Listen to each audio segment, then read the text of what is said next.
Wabla concern no me also. Bela tutogro. Imiol papunigini ro. By me arim. The number of minors as in little boys and little kids under the age of 11, 12, 18 and big player nowadays. But 17, 16, come down, come down. I'm talking about kids that is under the age of 10 are now being sexually and been, abused in so many ways. Neglect is rampant. I've gone around and I've witnessed a lot of neglect amongst little kids. Parents are not looking after their kids, just staying with them and trying to groom them into good people. There's rampant neglect and kids are hungry, kids are not being looked after properly, and it is becoming a very big issue and a concern in Papua New Guinea at the moment. But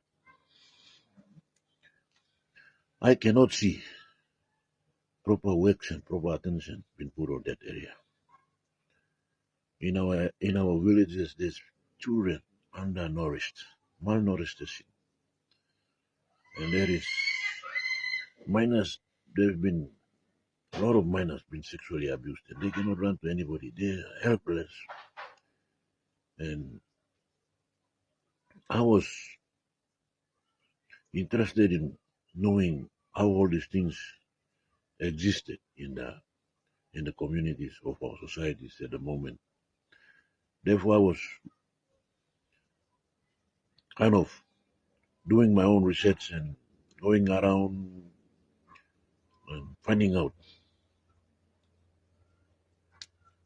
And to my surprise, there's going to be a really good study done on this one to find out the number of children that are sexually abused in our communities at the moment. Because these very vulnerable bands of population.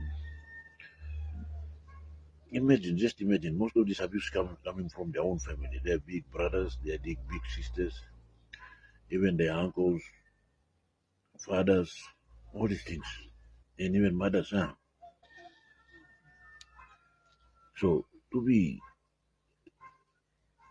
undergoing such treatment at a very early age like this, and then you have no one else to go because the immediate family, those people who are supposed to support you, are doing all this, and then the case is spiraling out. Now it's going from bad to worse because when another neighbor realizes and comes to know that this particular kid has been going through such thing and has been abused by his own or her own families, they take the upper hand. And then they go ahead to also predate on these victims. And the chain goes on. And then going down the years, those kids, I feel sorry for them. They grow into something else. They're depressed, they're traumatized, and all these things that we know about kids growing under such conditions. But in the past, I used to think it's something that is happening on a very, random, it was on a very low rate. But now it's astounding to my surprise. I can see a lot of these kind of things existing in our communities, and the authorities and the people on the ground need to look into this. Therefore, I've created and founded a child protection child protection safe house in my village, my community that I'm trying to look into and dealing this kind of case and solving the problem and rehabilitating and educating and changing, developing those kind of abused and young vulnerable children in my community. And I urge that the authorities and the government and all the NGOs, churches must look strictly into this kind of thing because the rate at which these are occurring is now it's reaching a level where it critically needs attention.